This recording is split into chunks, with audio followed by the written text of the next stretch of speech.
Boker Tov, everybody. I thank you for coming.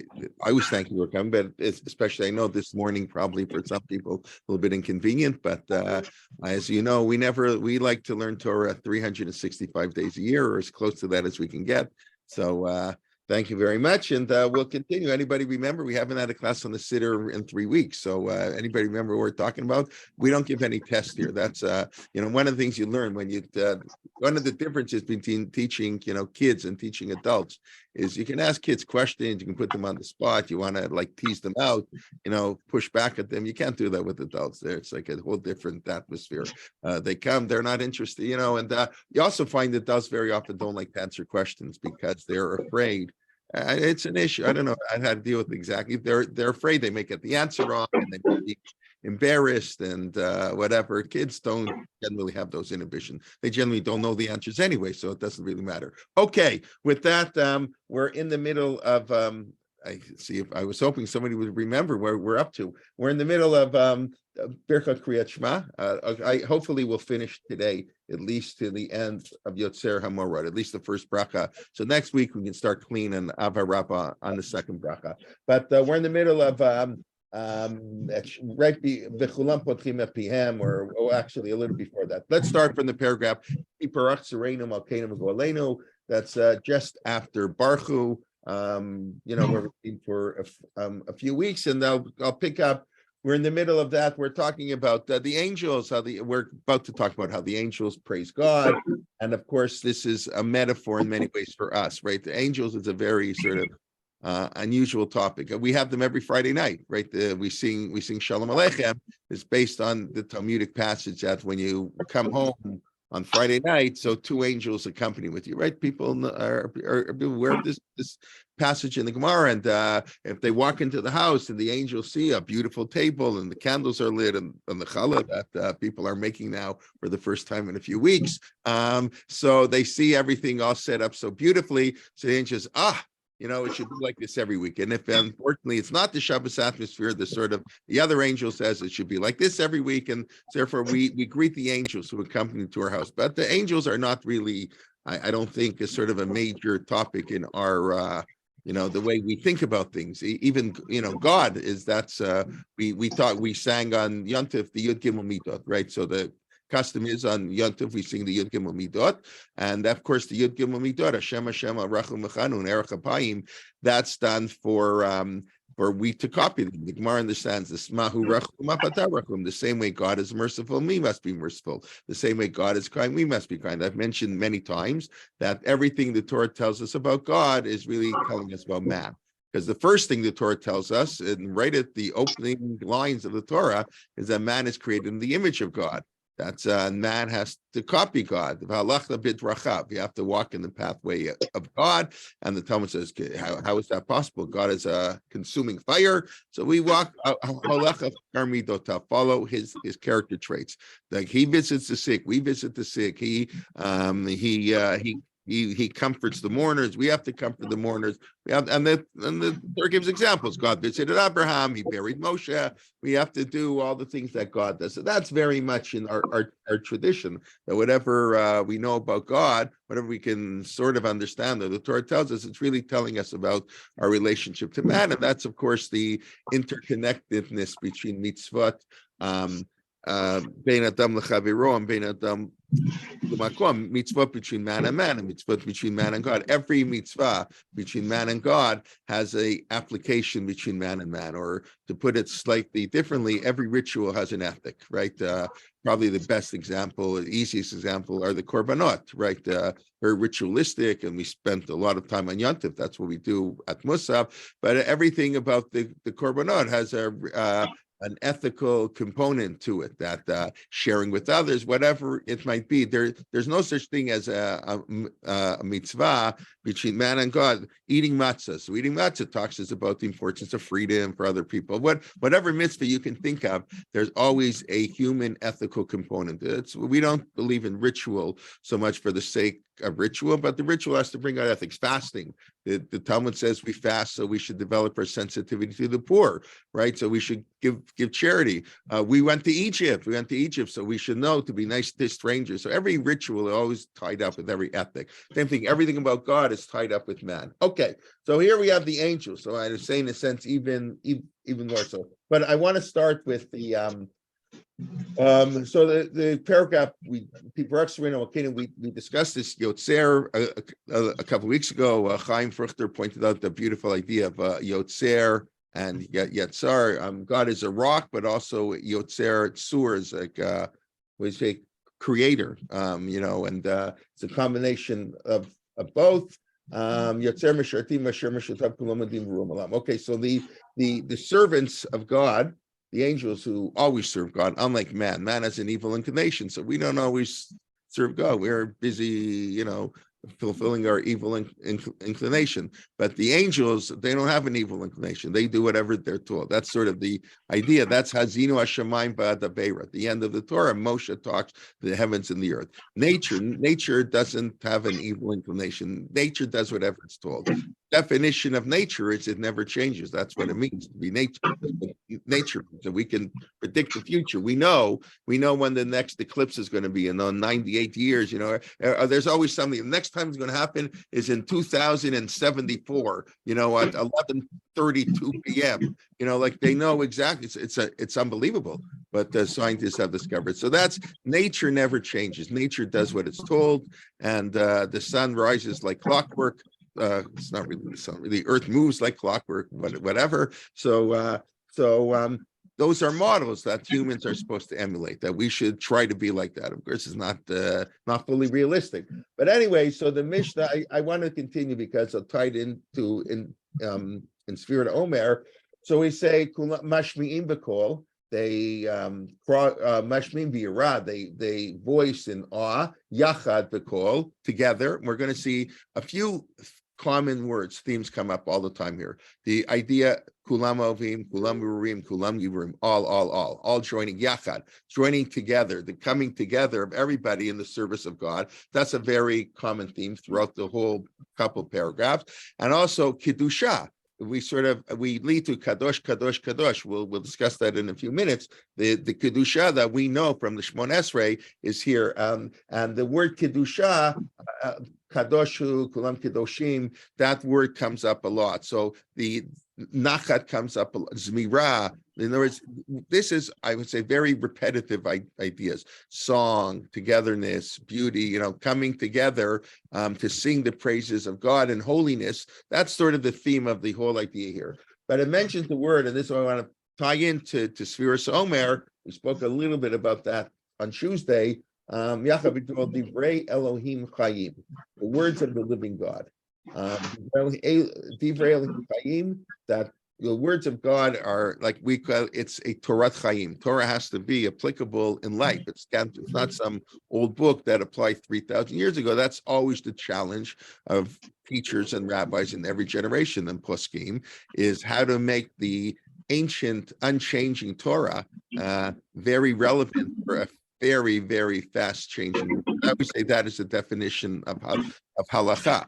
Halakha is really the combination of an unchanging Torah to changing reality. In other words, the Torah never changes, but halakha changes because the Torah is eternal. The Torah is a description of God, like nature, the creator of nature. So if nature doesn't change, how much more so God cannot change? God is eternal. The Torah is a description of God. The Torah can, by definition, cannot change. It's a sort of the basic belief of what we call Orthodox Judaism. The Torah is eternal and is unchanging. That is very true. At the same time, it's not true that halakha doesn't change. Halakha changes all the time. Not for now to go over many, many examples, but let's say I'll give one example. I'm clean shaven now. It's the Mishnah says you're not allowed to. I shaved on Chol Hamoed. The Mishnah says you're not allowed to shave on Chol Hamoed. And Rav Soloveitchik said you're obligated to shave. And Rav Lichtenstein, I believe, said you're obligated to shave on Chol Hamoed because the reality of how people take haircuts and shave today is is very different. I don't want to get into the whole issue, but or shaving in Sfira. So Rav Soloveitchik said you can shave in Sfira, and for sure he insisted students stay on Friday. That's a change in the way the halacha used to be understood, because the way we comport ourselves is different. So it's not that the halacha changed. I mean, the practical halacha changed, but the concept Torah didn't change, just the application, because halakha is the combination of unchanging Torah and changing reality, because halakha means to walk, to go in the path of. So halakha means the way we walk. So the way we walk, we have to make sure you don't trip on the street. If there, a pothole, you got to walk around it. You got to the halakha is very current. And Torah. So that's always the challenge. It's not always easy. Not always easy how to figure out. And there's so much going on. There's so many changes. So the Ve'elohim Chayim is sort of this idea that the words of God, or a Torah Chaim, the words of God have to be lived in the real world. So on that, I want to say it's not really direct, indirectly related. And since we mentioned on Tuesday why Sfiras Omer, which we said the Ramban says should be a long Chol HaMoed. The period between Pesach and Shavuot is really meant as a happy period. Unlike on Sukkot, where Chol HaMoed, where the end of Chol HaMoed, Shmini Atzeret is like right away, and then got the winter. Here and now we got the whole spring, Chol HaMoed, the whole spring, which of course makes sense agriculturally. Shavuot is the culmination of Pesach historically, agriculturally. So it's supposed to be one long happy period, and it got turned into an unhappy period. So the standard explanation there, Rabbi Akiva's students dying, we spoke about that a little. And then the Gemara says, Shalom Nagu Kavod Zebazat. They didn't give respect one to another. So let's do a pretty well-known Gemara. Maybe I'll ask before we do it. I said I don't always ask, but it's okay to ask. You don't have to answer. Why do we follow Beit Hillel? Next solar eclipse, that's pretty soon. Thank you. Okay, August the 24th. That's only a year and a half from now. Okay, why do we follow Beit Hillel and not Beit Shammai? Or let me ask another question. Let me ask you another question. If we study, is there a greater mitzvah to study the words of Beit Shammai, to Beit Hillel over Beit Shammai? In other words, does it make sense to worry about Beit Shammai's argument, or we don't follow Beit Shammai? So what's the point? You know what I mean? Yeah. Okay. So good. Nathan said basically, I'll allow Mary. I'm not exactly sure what you're referring to. So let's take a look at the passage. But yes, that's the give other opinions. We're going to talk about. So let's take a look here. Let's take a look. Hit share. That's why it didn't work. Okay, wrong button. Okay, does everybody see this? Eruvin. Okay, this is a Talmud in Eruvin. Okay. Amar Rav Amar Shmuel, Shalosh Shanim Nechluku Beit Shammai Beit Hillel. Halalu Omrim Halacha Kamotenu, Halalu Omrim Halacha Kamenu. For 3 years, the schools of Shammai and Hillel argued. Each one said the halacha is like us. Now, you have to realize there is a big difference between Hillel and, not a big difference, but Hillel and Shammai are not the same as Beit Hillel and Beit Shammai. Hillel and Shammai are the founders of the schools that became Beit Hillel and Beit Shammai. Hillel and Shammai themselves only argue 3 times. Those 3 arguments are the first Mishnah in Masechet Eduyot. I mentioned in the past Masechet Eduyot testimonies in Nezikin. It's probably one of the least studied Masechtot, but I would say when you're beginning to study Talmud, a Mishnah, that's the primary one to teach. It's a little hard. It's one of the harder chapters because, first of all, it has no unifying theme. It's all over the place. And it's got a lot of technical details. So it's not like, one follows the other. There's a flow. What it was is these are testimonies given. This is the beginning of the Mishnah historically, when the Jews came to Yavne, when Yochanan ben Zakkai got tamed Yavne v'chachameh. So the Tosefta says they arrived in Yavne, in Kerem b'Yavne, and then they started to, everybody said, oh, I remember this, I remember that. They were recreating Judaism. The temple had been destroyed, teachers being killed. They had to recreate, like rupture and reconstruction, like Chaim Soloveitchik in this famous article, after World War II, we had to recreate a Judaism from pre-war when we lost our link. And of course, the Judaism we recreated, that's his whole point of his article, is not the same as the Judaism that was, but that's rupture and reconstruction. Anyway, so each rabbi, oh, this rabbi told me this rabbi told me that, I remember this, I can testify that. So it's all over the place. Many of these Mishnayos then appear again in the place where, when the Mishnah was set up, I assume when they came, they didn't know there was going to be 100 years later, the 6 orders of the Mishnah, etc., 150 years later, etc. So Eidia begins with Shammai and Hillel, which sort of makes sense. And it mentions 3 arguments. Beit Hillel and Beit Shammai, they argued hundreds of over 300 arguments. Anyways, they argued, but Yatzabat Kol Vamra, a heavenly voice came out and say, Elu ve'elu. This is why I'm mentioning it peripherally. Divrei Elohim Chayim. It's the same expression we have here in our tefillah. These Beit Hillel and Beit Shammai are the words of the living God. What does that mean? They're the words of the living God. The halacha ke Beit Hillel. They're both the words of the living God, but in practice we follow Beit Hillel, right? So this is basically what this means is like the old joke that both Beit Hillel and Beit Shammai are both right, but then how can they both be right? You're right too, so we have to follow Beit Hillel. So I'll just read the Ritva. The Ritva lived in Spain, a student of the Rashba, I believe. We're talking 14th century, basically, beginning of the 14th century. Shalu Rabbanei Surfat, the rabbis in France asked, how is it possible that they can both be the words of the living God? This says it's forbidden, and this says it's allowed. They can't both be right. The Tirtzu, and they answered, when Moshe went on Mount Sinai, Likabel Torah, to accept the Torah, Herulo, God showed him a kol davar and everything. Mem tet panim lisur, umem tet panim leheter. 49 faces of prohibition and 49 faces of permissiveness. In other words, the Torah is totally gray. There are very few things that are black and white. And depending on your perspective, you're going to say A or you're going to say B. V'sha'ala kadosh baruch hu. So they, right, in other words, they're not, yes, certain things are clear, of course, but the machlokets, when there's machlokets, it's not clear when we make Kiddush tonight if we should say Borei Pri Hagafen first or Mekadesh HaShabbat first, and there are arguments both ways. It's not clear when you light Hanukkah candles, should you light 8 candles the first night and go down to 1 or 1 candle first? They both have reason. They're both, both of them can back up their logic. So, okay, that's, and then you can have, is this piece of meat kosher or not? Vice 3 pieces of meat get mixed up, 1 non-kosher, 2 kosher. So what's halakha? Can you eat none of them, 2 of them, 3 of them? What do you do? So everyone can do, I believe this, I believe that, and they give you logic, give you reason. By the way, what is the halakha there? If 1 piece of meat gets mixed up with 2 kosher pieces of meat, I'll just stop for a second. You can eat them all. You can eat them all. Yeah. So that's a machloket. If you can throw out 1 and you can eat 2 or give 1 to a non-Jew, or you can eat all 3.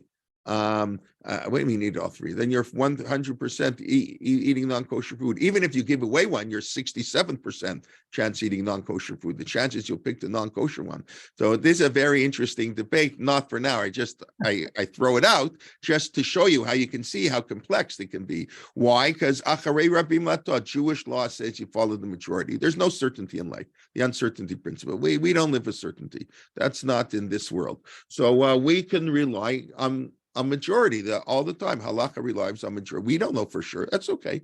Safek, we have doubt. So if it's a doubt in the Torah law, we're strict. If it's a doubt in the rabbinic law, we're lenient. Whatever it is. So here we have a principle, acharei rabim. So every single piece of meat, I take a look at it. It's probably kosher. I can eat it. I go to piece A, I go to piece B, I go to piece C. Each one is probably kosher. You can't eat all 3 in your mouth at the same time. That you can't do, but to eat all 3. So anyways, I just point that out. So, but let's go back here. So the halacha, each one is how can they each be right? Shala Kadosh Baruch Hu al zeh. They asked God, and he said, it's beautiful answer. She is a masur lechachmei Yisrael. Shebechol dor v'dor. That the sages in every generation, they'll decide. Torah is not in heaven. That one of the other famous Talmudic stories. Torah is not in heaven, and God isn't really entitled to an opinion. God gave the Torah. You can't be an Indian giver. Once God gave us the Torah, He has no control over how Torah will be interpreted. It's such a powerful and important idea. Obviously,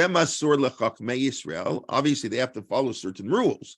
But the sages in every generation, whatever they decide, and that's okay. Okay,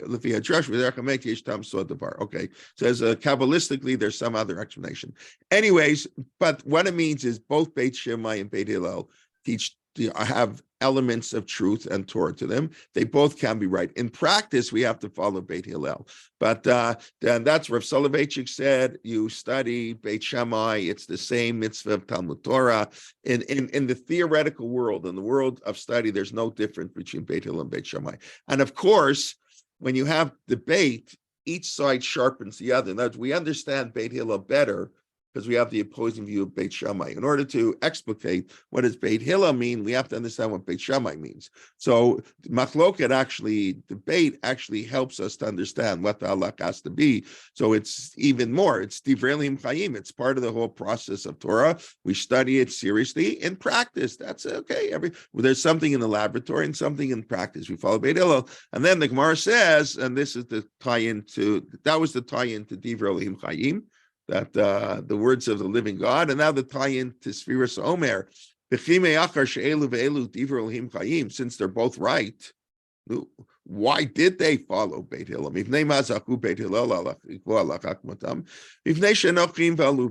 were nice people. They're nice people, pleasant and forgiving. And they would teach their words and Beit Shammai. When you ask Beit Shammai a question, we know that comes from their leaders. The stories where Shammai didn't have patience for people. He threw the guy out. Convert me when I teach on stand on one foot. Get out of here, right? Beit Hillel, Shammai, and Beit Shammai didn't have patience for people. They didn't have that kindness to sit down, and like my grandmother used to tell me that the rabbi in Toronto, who was before Rav Yaakov Kamenetsky, served here as a rabbi in the late 30s. I don't know if people know that in Toronto, before he was world famous. So my grandmother she lost her mother in the Spanish flu at the age of 9. She went to work as a teenager. She didn't have a strong Jewish education, but she was a religious woman. And she would go with her shayla. She got married to ask the previous rabbi. And he said she was very gruff, mutter, Allah, but he didn't have patience for her. And the Rav Yaakov Kamenetsky, when my grandmother would go in to speak to him, he'd say, Mrs. Friedman, how are you? And just sit and talk, very, it's a very different approach, to the whatever. So that's what people like. Being Bishonim divrei, they were nochim, pleasant, alovim, forgiving, shonim, where they were, and they would teach, there's another opinion. I don't want to judge just my opinion. I'll tell you, I don't think that. I think my opinion is correct. There are other opinions, though. I'm not the only rabbi in town. You want to go ask another rabbi? That's your right? That's like Rav Moshe says all the time. Can you give money to support the Erev in Manhattan? Rav Moshe says the Erev in Manhattan is not good, at least the one they had, and therefore one who carries is violating Shabbat. That's a pretty serious Torah violation. So Rav Moshe, that to violate the Shabbat, the Erev is no good. Rav Moshe said, okay, but you can still give money. There are other rabbis. Other rabbis say it is good. So you have the right to follow you don't have to follow my opinion. Go follow other rabbis' opinion. Whoever you're close to, who you say l'charab, make a rabbi for yourself. Anyway, they would say the words of Beit Shammai first, and then the Gemara gives an example. Beit Hillel would always quote Beit Shammai first. Very nice. Okay. All right, let's go back to our Siddur. But that's just why is that tied into Sfiras Omer? Because it says the students of Rabbi Akiva did not give kavod, did not give proper respect one to another, and we follow the halacha Beit Hillel because they were nicer. That's basically what the Gemara says. It's like what do you mean nice? Who cares if you're nice? By the way, who cares? So they're nicer. I want the better halachic authority. I want the better halachic authority. I don't care who's nice. So that's not true. That's what the Talmud. You're right. You want a doctor with good bedside manners, but it's also more than that. It's you're less likely to make a mistake when you quote other opinions. The Talmud says Beit Shammai was sharper. Someone says Beit Shammai was like Harvard. I don't know. I'm making this up. And Beit Hillel was like Yale. I don't know. Is Harvard better than Yale? I don't know. It's like more prestigious to get into Harvard. So Beit Shammai was Harvard, and Beit Hillel was Yale. It's a little bit. I apologize to any students in Yale here, but it's a little harder. I got into neither. Of course, I applied to neither, but maybe for good reason. But Harvard. Beit Shammai was a little bit sharper. That's what the Talmud says, but it doesn't matter because when you're a little arrogant, if I can use that word, you're more likely to make a mistake. Beit Hillel quotes other. What does he say? What is he? And then you think about it. And take patience, you're much less likely to make a mistake. We know that it's not the brightest who's the best. So that's what the Talmud says. So but this idea that giving respect to the other, that's why the halacha follows Beit Hillel. It's an unbelievable idea.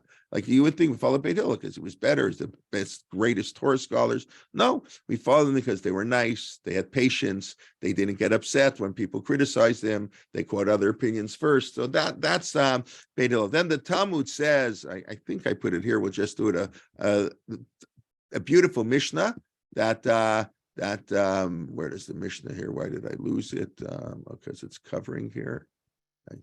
Okay. Uh-oh. No, I don't know what happened. Okay. Here we go. Yevamot. Maybe did I do it here? Yeah, Mishnah Yevamot. Can everybody see? You can see this? I hope so. I don't know. I lost okay, I hope so. Beit Shammai Omrim. Here they have a debate between who you can marry, Isur Arayot, like serious things like adultery issues. I won't get into the whole issue here, but it has to do with Yivum. If somebody dies and you'd have to marry your relative, is that your relative's co-wife? Is that allowed? Not allowed? And according to one opinion, it's like adultery, and according to their opinion, it's allowed. That's pretty serious argument. So the Talmud's Mishnah says, even though these, Beit Shammai and Beit Hillel, one would say it's forbidden, one would say it's allowed, one would say it's invalid, one would say it's kosher. Lo nimneu Beit Shammai mi l'san Hashim mi Beit Hillel, v'lo Beit Hillel mi Beit Shammai. Interesting, the Talmud mentioned both. They didn't prevent. Beit Shammai didn't oppose marrying people from Beit Hillel, and Beit Hillel didn't oppose. They intermarried, if you can use, even though their halakhic approach was quite different. Each one was willing to marry the other. Lo nimnu, and it's a beautiful idea. We can disagree a lot. It's like I don't want to compare it exactly, but like there was a Baruch Hashem in Ashkenazi marry Sephardim, and Yemenite Jews marry Lithuanian Jews. Maybe it doesn't happen enough. And Balei Tshuva marry non-Balei Tshuva. That's what the Mishnah is saying. Everybody's different, but they would marry each other. That's kavod zeh b'zeh. We do have other stories, mind you, that there was tension between Beit Hillel and Beit Shammai, but that's not for now. We'll focus on the very positive. Anyways, okay, let's get back to where our Siddur, the day after Pesach, we're still sort of in a transition mood to come back. Okay, any questions, comments on that? Just let me take a look. Yeah. Okay. Thank you. Okay. So let's get back to our Siddur. Kulam osim beima divrelim chayim. Then we said kulam ovim, kulam gururim, kulam giborim, kulam osim beima ritzon kanam, kulam. All. What's the first thing? So we're talking about the angels now. The angels are all love. They all proclaim love. Kulam ahovim. They're all beloved. The first thing, v'afta Hashem Elokecha, v'afta l'recha kamocha, right? Those are the three commandments of love in the Torah. To love God, if you want to love the stranger, and to love our fellow man.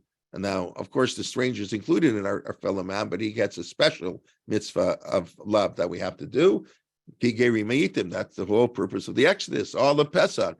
we were strangers in the land of Egypt. Be nice to strangers. So a special mitzvah to love strangers. But here we talk kulam avim, kulam birurim. So, and the commentaries explain, what does ahava mean? Lack of jealousy. It's very interesting. That's some I saw in the commentaries on the Siddur. No, people are not jealous. No competition, right? The reason we say like Hillel and Shema is a machloket l'shem shemaim, is an argument for the sake of heaven, because nobody was interested in being right. They were interested in the correct approach to halacha. In other words, they didn't care. They were happy. They would be very happy. Matter of fact, the Gemara gives here in the Gemara, and Eruvin didn't quote it, but I don't think they quoted here. But another place we have, and this is another idea. Beit Hillel on a few occasions says they had an argument, and they heard Shammai's argument, said, you're right, and they withdrew their opinion. That we're going to follow Beit Shammai. And you never have recorded in the Mishnah that Beit Shammai changed their opinion to be like Beit Hillel. This is sort of the same idea. Beit Hillel, they're open to other ideas.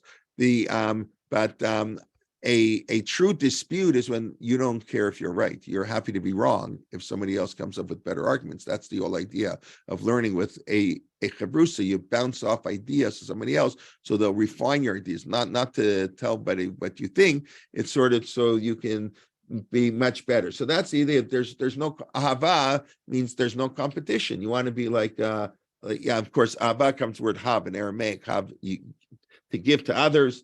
Anyways, kulam birurim. What do you mean birurim? What's barur?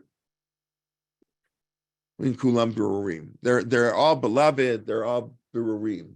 So here in my siddur, they translate pure. I don't know if that's what it means. Pure is tahara. Is flawless. I'm sorry? Artscroll is flawless. Flawless. Interesting. Pure, flawless. Anybody else? Their siddur? I'm curious what it says. I know barur in modern Hebrew, it means clear, clarity. And the Otzar Tefillot, one of the classic commentaries in the Siddur, says, it's clear. It's clear what their role is. We people are confused. We don't know what, especially in the modern era where it's not always clear what we have to do. For the angels, everything is very clear. It's they know exactly what their role is, and Rashi quotes by Abraham, the reason God had to send 3 angels is because every angel is one task. That's it. They can't do 2 things. We know multitasking doesn't really work well, right? Okay, it's different, but it's the idea that every angel had one was to heal Abraham, one was to tell Sarah she's going to have a child, and one was to save Lot. That's each one has their very clear task, and that's how the commentaries. It's interesting what modern Siddurim say. Pure, I don't know what pure means exactly, but I think barur, like we say in Hebrew, it's very clear. Their task was very clear. Kulam giborim. So what does it mean, kulam giborim? So some say they act quickly, or koveshet. I don't know. I see in Pirkei Avot, Gibor is one who conquers his inclination. I don't think it can mean that here because the angels don't have any inclination to do bad. So some say singing. I saw some of the comments say kulam giborim, the big blue. I don't exactly know the comparison between song, but this talks a lot about song. Or some say they do the works of God very quickly, very proud. Nothing's going to get in their way. Maybe that's the best explanation. Gibor is not afraid of anything. The angels, so to speak, will carry out God's will without any interruption. Kulam osim be'ema uveyira ratzon konam. They all do with fear and trembling, right? The nature, the will of their creator. You'll see there are a lot of synonymous words here, and it's not clear, at least. I don't know, maybe the commentaries I look, none of them really deal with what's the exact difference between each one of these words. I have to look further, but it's the idea, it has a very poetic feel. Like if you just say the words closely, it has a poetic, it's like a song-like thing, and it just flows. It flows very nicely. Kulam avim, kulam giborim, kulam giborim. You'll notice it's the beginning of an alphabetical acrostic. Ahu, barur, gibor, aleph, beit, gimel. So I don't know. I saw in what's his name in Hoboken, who's like the scholarly, the insider. So he points this out about the alphabet across. He says it doesn't mean we know on Rosh Hashanah Yom Kippur often we have alphabetical crossings, and they only go up to letter Yud or something. So we assume they were lost. They didn't have a printing press and they lost it. We only have part of it. He assumes here that's not the case. It's not like they once had 22 letters, but it's beginning ABC. Aleph Bet Gimel Kulam Ovim Kulam Gerim Kulam Giborim. And everybody does the Ema Yira. Why with Ema Yira? Because the closer you are to God, the more the idea of Yira, right? That we have a very difficult task. I said 3 mitzvot of love, and one of them is to love God. We also have a mitzvah to fear God or to be in awe of God, and those are in many ways contradictory, right? You can't love and fear at the same time. Love is closeness, fear is distant, and that's the balance we have to do, and that's we've mentioned a number of times. And the Ramban, I believe, explains. Love is expressed in positive mitzvot, and fear is expressed in or negative mitzvot. Whatever that is, that's a trick we have to do. That's why there's no mitzvah to love your parents. We only have a mitzvah to be in awe of our parents. Love sort of supposes equality. There's no mitzvah but we have to love the stranger. We don't have to be in awe of the stranger. We don't have to love our parents. I mean, maybe that's hopefully natural, but there's not a specific mitzvah. The Torah is interested is in awe and reverence for our parents. So angels, Ema in Yira, they do the will of their creator. You can hear it's like the words go together. They all open their mouths. B'kedushav Torah, b'shira, b'zimra, u'mevarchim, u'mishabchim, u'farim, u'maritzim, u'magdishim, u'mamlechim. So I think the way they I don't know how to hear. Let's say how they translate it with us. They open their mouth in holiness and purity, song and hymn. They all bless and praise, glorify, reverse, sanctify, and declare the sovereignty of. Whatever, different ways, but it's really the poetic thing. I think that's important. Kedusha v'tara. What's kedusha? Kedusha is uniqueness, right? Kedusha means something is separate. What's tahara? Tahara is purity. How do we define tahara? So in order to, in halakhic terms, I don't know if it applies here exactly. In halakhic terms, tahara means life, and tuma is death, right? Therefore, when a person comes in contact with a dead body, they become tameh. And the way you become tahor is you go to a mikveh, because water is the essence of life. So tuma v'tara is connected to death. All tuma emanates from death. You touch a dead sheretz, a dead rodent, you become tameh. Even a menstruating woman, the laws of tuma v'tara is because the loss of potential life, that the egg's not fertilized, that's a sort of loss of life. Now, there's nothing wrong with being tameh. That's what people don't understand. Often it's a mitzvah to be tameh. It's just a person who's tameh can't go to the Beit HaMikdash, because the Beit HaMikdash is the place of God. It's full of life. Life emanates. God's residence in the Beit HaMikdash cannot tolerate, so to speak, tuma. They can't have death. It's got to be life. And therefore, the Kohanim who work in the Beit HaMikdash are not allowed to become tameh, except in rare circumstances. But for most Jews, it's an obligation. It's a mitzvah, and you fulfill a mitzvah, become tameh. There's nothing wrong with tuma. People have this sort of impure. That's why impure is not really a good word. But tuma v'tara really means the ability to service God in the Beit HaMikdash. So in that sense, the angels are tahara. Like they have the ability to come close to God that at all times. That's really what tuma means. There's a certain distance, but again, it's not a bad thing. I know it sounds bad, just a bad. No, in the real world, on earth, we have to come tameh, because death is part of life, and we have to come in contact with it, and that's totally fine, and that's all good. But in the spiritual worlds, you have tara. I don't know. Maybe that's kedusha v'tara. Okay, shira v'zimra. So they sing song and hymn. I don't know what's the difference in song and hymn. So I think some say song, some is the words, and some is the melody. Shira is the words of the praise, and zimra is the melody or the harmony. In other words, there's the lyrics and and then the melodious tunes that we use. So that's probably Shira B'Zimra. And then they Mevarech, they bless, they praise. Pe'er is usually associated with beauty. tiferet is usually from the notion of beauty. Maritzim u'magdishim, maritzit, they revere, they sanctify again, umamlichim, and we end with they coronate God. Magdishim umamlichim, which of course is going to be the theme of Kriyat Shema. Remember, these are the first two blessings. These are the two blessings that we say before Shema. We're going to come up to Mekablim Aleim Ol Malchut Shemaim. Right, that's the next line.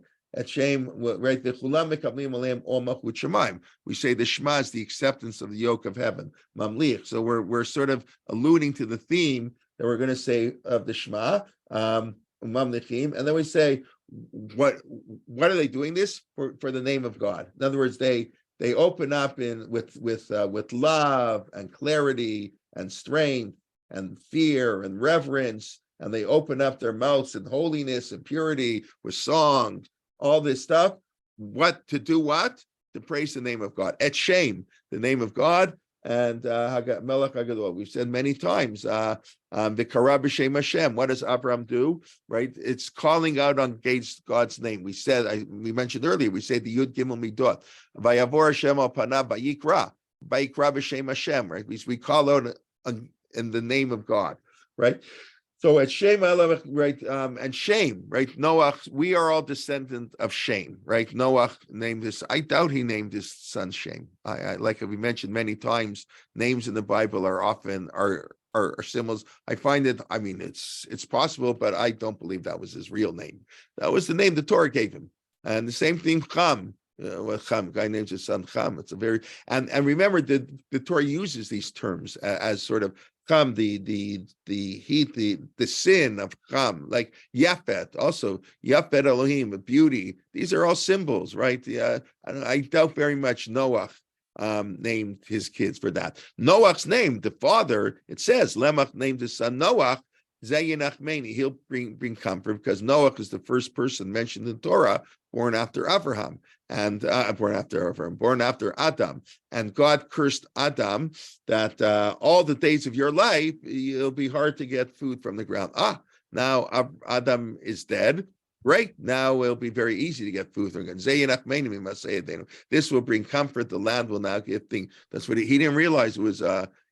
When God said all the days of your life, he didn't mean Adam, the person, he meant Adam, humanity, Adam, the father of the human race. So Noach understood it to mean Adam, the person.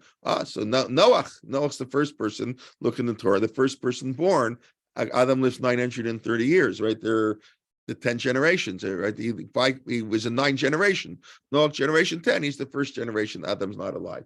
Anyways, so, but shame. We come from shame because the idea of man's task is to call out on God's name by Yikra b'Shem Hashem, right? We say imitating God. It's the same idea. So it's shame, and I said, what do we say? Hagadol Hagibor Vanaratz. That's of course a reference to the Amidah. That's from Moshe Rabbeinu. That's how we begin the Amidah. El Hagadol Hagibor Vanaratz, and we add in Hamelach, but we add in a shame.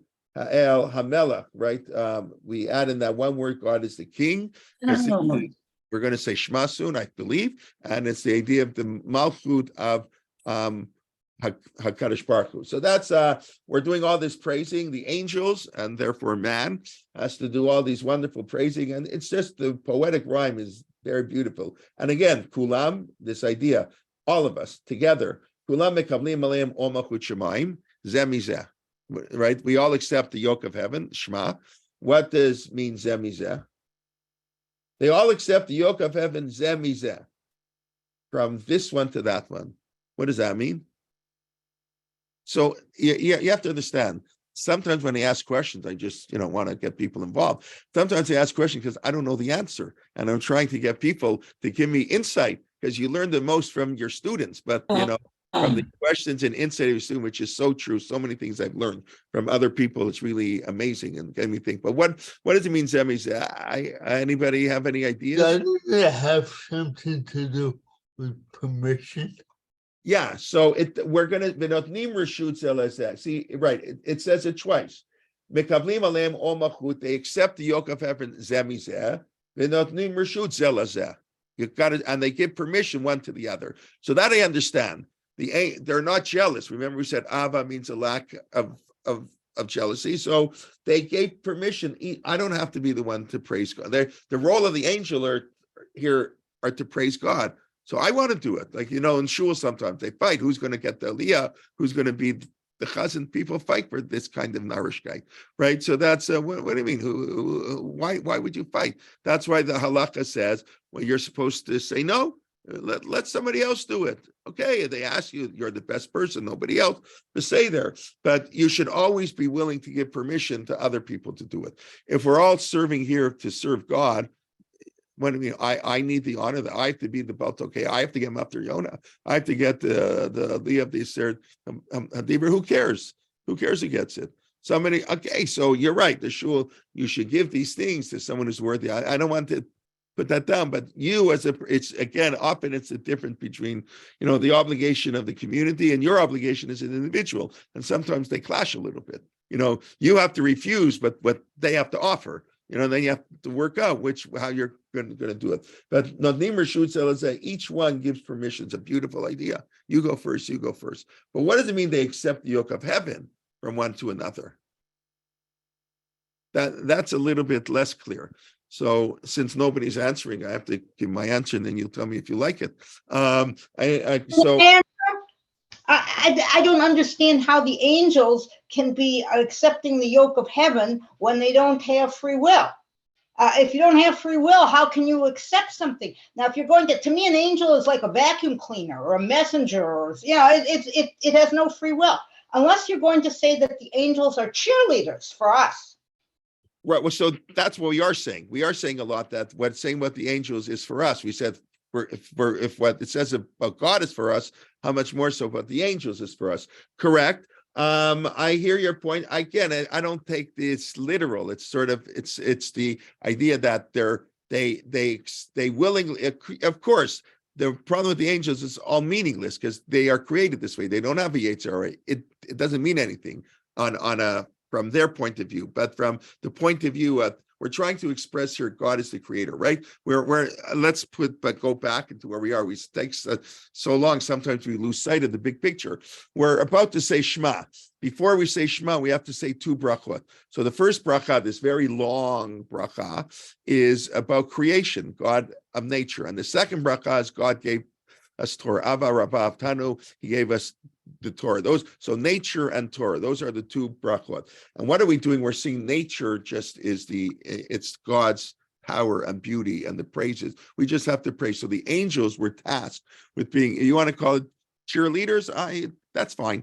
They are the cheerleaders, and we have to follow. So it's praise. So of course it doesn't literally mean that they have to struggle to accept the yoke of heaven, but I think it's sort of teaching us. In other words, what angels are the ones who the most define sort of accept the yoke of heaven. So good. So maybe that's going to go away with what I'm goes against what I'm going to say with Mizeh. I think for us, anyways, it means you need partners to accept the yoke of heaven. Anything, it's the whole thing we say when a community comes together. The reason we daven with the minyan is not to answer Brachot. That's a very minor reason. The reason we answer with a minyan is because there's strength in numbers. When 10 men come together, and by the way, it's okay. Well, when 10 men make the woman who daven with the minyan are davening with a minyan. A minyan includes men and women. In order to get the minyan, you need men. That's an important topic, but not for now. But the women are part of the minyan. I know that sounds like strange to people, but the idea to daven with the minyan applies to women also. They should also daven with the minyan because the idea is that God hears our prayers differently.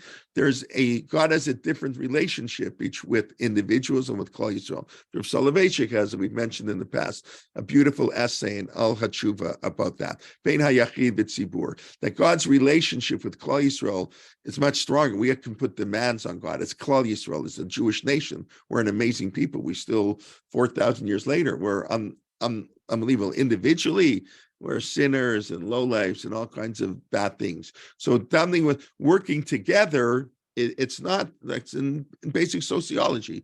1 + 1 doesn't equal 2. It's much more. The power, right, of 2. That's we're going to read in a few weeks in the Tochacha. It says, what does it say? You're to 5 of you will chase 100, and 10 of you will chase 1,000. I think something like that. The ratio's off. Or 100 will chase 10,000. I think 5 will chase 100. That's a 20-to-1 ratio. 100 to chase 10,000. That's 100-to-1 ratio. So it says, Eino Doma. It's not the same when 5 people work together. It's not the same as when 100 people work together. In other words, you can defeat one person can't defeat 3 people in a fight, but 3 people can defeat 9 people in a fight, maybe, and for sure 100 people can defeat 300 people, right? So there's that's the idea that a tzibur is a different entity than the yachid. So I think you want to worship God, except you can't do it as an individual. We are a community. We accepted the Torah as Vayichan Sham Tachadar. We came like one person, we were united. But we come together as a community. Pesach is all about coming together as a community. That's what all our holidays, Mikrei Kodesh. We call out to join in a community. The Ramban, I've mentioned many, many times, the Ramban says that the mitzvah of prayer is only rabbinic, right? But we said the Ramban has exceptions, and one of these exceptions is on Yom Tov. To daven with a minyan on Yom Tov, most likely the Ramban understands that to be a biblical mitzvah. That's special when you call the people in a time of crisis, a time of war, but also Mikrei Kodesh, to call the people together on a holiday. So that converts on Yom Tov. There's a special mitzvah to daven, but not as individuals, as a community. So that's what I think. Maybe, I don't know, maybe you think I'm stretching it too far, but you want to accept the yoke of heaven, work with other people, right? Even Beit Hillel gets strengthened because they study Beit Shammai. The reason Beit Hillel is so great, you even need the people so that's what I think it means. No. They're very kind, right? Lagdish liotram, again, Kiddusha, to sanctify their creator, benachat ruach.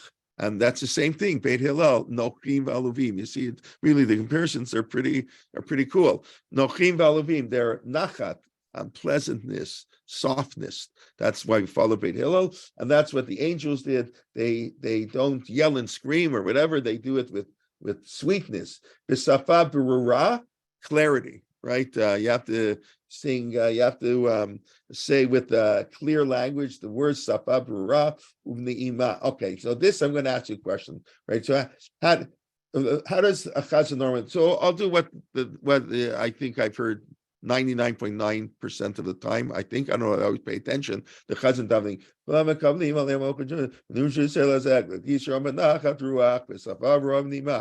Kiddusha kulam kechadonim v'amrim b'yira. Right? That's what the chazan. He pauses afterward. Like this yotzram benachat ruach v'savav ruach nima. Kiddusha kulam kechadonim v'amrim b'yira. Right? Is that how your chazan Balei Tefillah do it?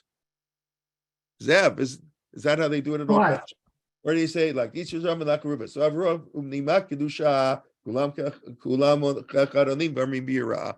Right? The word Kiddusha, I think the way everybody does it, they say benachat ruach besavra uvneima in a clear lips, neima, pleasantness, kedusha kulam kecharonim, holiness, they all declared together, right? Isn't that how most people? How else would you say it?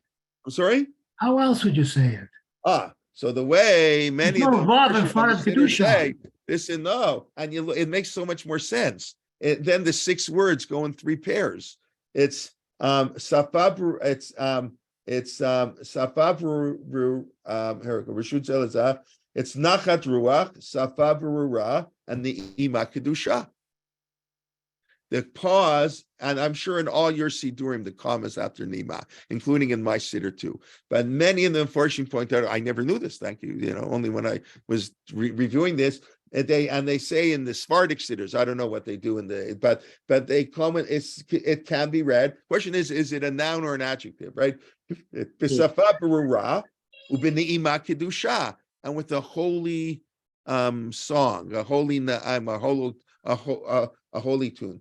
Kulam kechadonim v'amrim b'yira, and then they all answer and say kadosh kadosh. I don't have to say kedusha kulam kechadonim, and then it fits. It's like I say, it's nachat ruach. Safav ra and nima kedusha, right? So that's how many of the commentaries explain it. That the imad, the song we sing, or the pleasantness should be b'kedusha, not ubin ni'ima comma, kedusha kulam kechad. Unima kedusha. I think it's just beautiful. You can say all the Siddur and put the pause. I'm not saying you should change how you say it. Like you should elu ve'elu divrei Elohim chayim. They're both true. They're both true. Which that's the beauty. They both can be true. So I just find that very interesting that with the clear language and the ima kedusha and a holy pleasantness, whatever. Wouldn't it be kedosha? Don't ask If- me if- grammar questions. Because Okay. here I think the Don't- kedusha is what. I'm sorry. I'm Yeah. like I plead. I'm a aretz, and I'm one of these guys. When I read a Russian grammar, I kind of skip. It's not good. It's not good. This is what can I do? I have many things I have to learn much better than I know, and one of them is my grammar. And I'm no expert in the shvanaz and shvanach. And when you put the dakesh kal and the beket kefe, all these laws, I'm sorry, but you might be totally right. Somebody knows, please, you can clarify that. If you're pairing it together, then there kedusha would be an adjective, but Correct. That's kedusha is Correct. The kedusha a is noun. describing the nima. That is correct. The right. So that's kedusha- what I'm saying. Vinyama kedosha, like holy Right. sweetness. But here correct. the So kedusha even is, I'm pretty sure. Yeah. I don't think if they both have, these two. This is Rabbi Vogel who taught prayer at Tefillah at Maimonides. Rav Soloveitchik, very few schools do this, but Rabbi Soloveitchik insisted in Maimonides. I don't know if it was a 4-year course or 1-year course Tefillah. To this, he was in his later years in life. He couldn't write this himself. I think it was in his late 80s, and he dictated the book to somebody who was just put out a year or so ago. So I think he quotes both these as in non-narrative, and it could be Rabbi Monk in this one of the older original books, The World of Prayer, put out many years ago. But anyways, it's interesting, right? Because I think that's not the way it's normally done, and I'm everybody, whatever city you're using, I'm assuming you all have the comma after the ima, and the kedusha goes with kulam kechad as the way we're possibly explaining. The kedusha is an adjective describing the ima, and kulam kechad, again, the together, onim v'amrim. What's the difference between onim v'amrim? I don't know that there's a real difference, right? Onim, you answer and you say, right? Shomea ka'oneh, right? We have this halakhic principle. When you hearing something is like saying it. You don't have to say Kiddush, you can answer Amen for Kiddush. Anyways, Kadosh, Kadosh, Kadosh, Shem Tzvon. I see it's 10:28 and I see I lied. I said we would get to the end of the first bracha, Yotzer HaMarot, but what can I do? I apologize. But okay, so let's just we'll just mention this for 1 second. Then we of course have what we call the kedusha. So we'll pick up on this, please God, next week.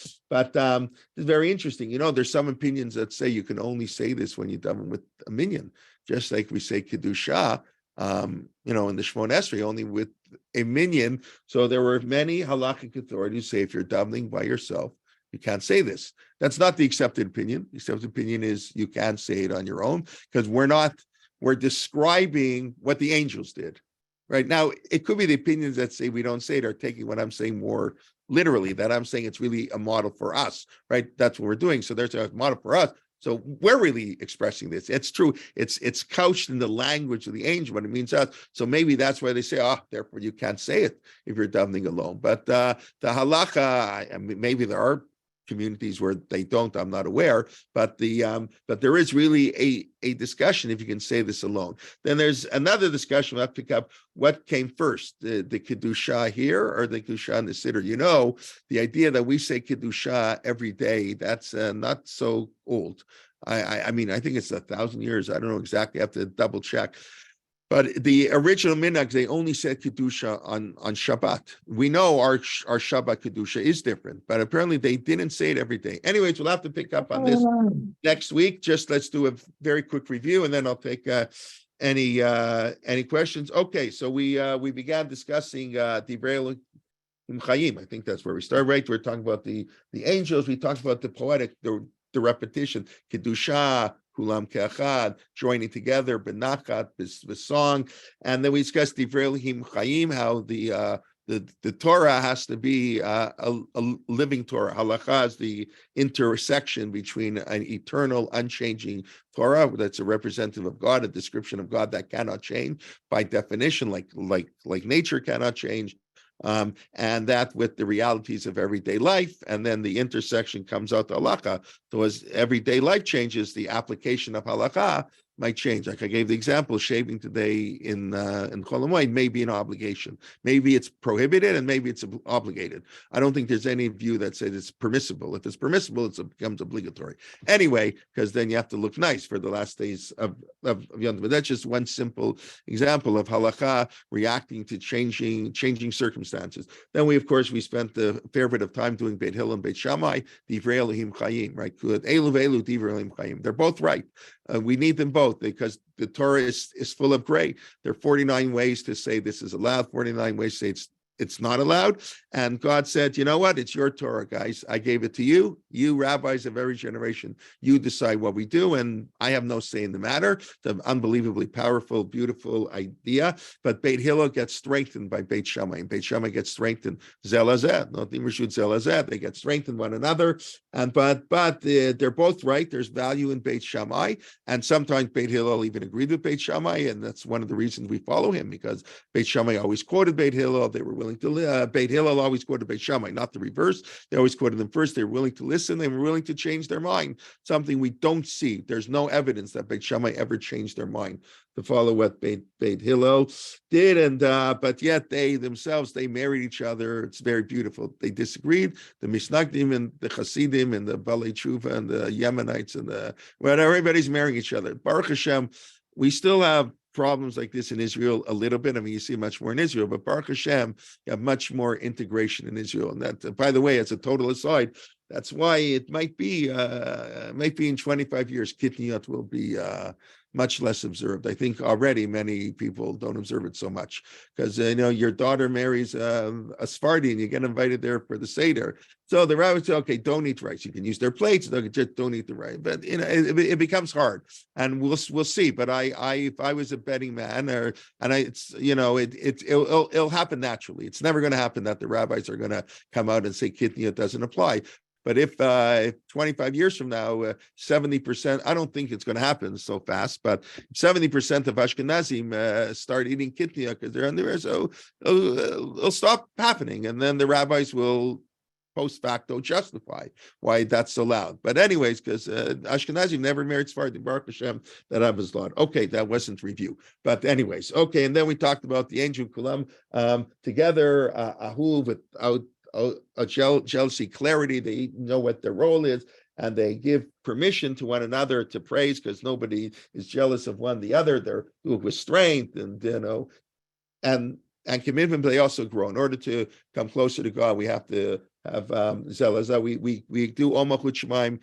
One and the other, we feed off each other in a very positive way. Unfortunately, sometimes people feed off each other in a negative way. We're supposed to feed each other in a positive way. And omachut shemaim, of course, is the Shema, and then we have a El Hagadol HaGibor B'Nara, the Shemona Esrei, which are the two things we're leading into. This leading into Shema, and then Hula L'Tfilah leading into Shemona Esrei. Okay, we'll stop here. By the way, Rabbi Liebtag is not going to start this Sunday. It's going to start next Sunday. We'll send out an email with all the Pesach classes, but Mark Shapiro will be resuming on Monday night, as will Rabbi Shulman and Dr. Sokolow on Tuesday morning. So those classes will be picking up this week. We'll send out an email. But anyways, okay. Any other questions? And so Rick, if you told me, okay, no other questions. Okay.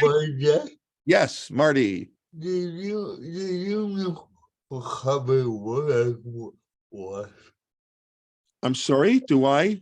Did you know what was? She was very well. She's Rabbi Willick's sister. Rabbi Willick's sister. Yes. I knew of her. She was somebody who fought for disability rights. I didn't know her. No, I didn't know her. Right. Rabbi Willick's sister passed away. By the way, now the class, I saw something fascinating. I've never seen this before, but this is what Torah scholars can do. I totally get it. I'm a member of the RCA, Rabbinic Council of America, and I get the YU emails, so they sent out, condolences to Rabbi Willick on the loss of his sister. So she was buried on Chol Hamoed in Israel. So the email that they sent out said there's no Shiva, of course, on Chol Hamoed. While there's no public Shiva, they'll have Nichum Avelim between 4 and 10 p.m. they'll come to do Nichum Avelim, but there's no Shiva. I thought, wow, I'm like, that's so fascinating. I've never seen that expressed that way. And I don't exactly know. I'm imagining what they're going to be an issue for the kids. I know Rabbi Willig was back. He was sitting Shiva last night in Riverdale. And so I assume it was an opportunity for people in Israel to come to express condolences, but they won't be sitting on a low stool. So it was just very, like we associate Shiva and Nechama as one thing. And they basically say you can offer people Nechama even if they're not sitting Shiva. So that was just fascinating. But that's someone, if some regular guy people say, I'm Aretz, but here you have a Rosh Kollel, the Skan Beitin of the RCA Beitin, a major league Talmud Chacham. So I thought that was a very fascinating thing that I had never seen before, that there's no Shiva, but you can come to do Nichum Avelim. And they gave the address. I just found that fascinating. Okay. Yes. Speaking of the RCA, do you know the Rabbi Dratch? Yes, I do know Rabbi Dratch sent out an email. I guess it's public knowledge if you know that he's making Aliyah. Rabbi Mark Dratch, who has served in Toronto for a while, of course, is the rabbi, and been for the last number of years running the Rabbinical Council of America. So he said he's making Aliyah in the summer, and you have to find somebody else to take over running the RCA. Okay, yes, thank you very much. Yeah. So okay, anybody else have interesting things they want to say? Show and tell. Like at the end of it's a long afternoon. Enjoy the beautiful weather wherever you are. I hope it's beautiful wherever you are, and go for a nice walk. And okay, get back into the groove. And I always appreciate your coming, and have a Shabbat Shalom. And okay, we'll see you next week, please God. And invite a friend. We're going to start, starting up learning, and everybody be well. Shabbat Shalom. Shabbat Shalom. Thank you.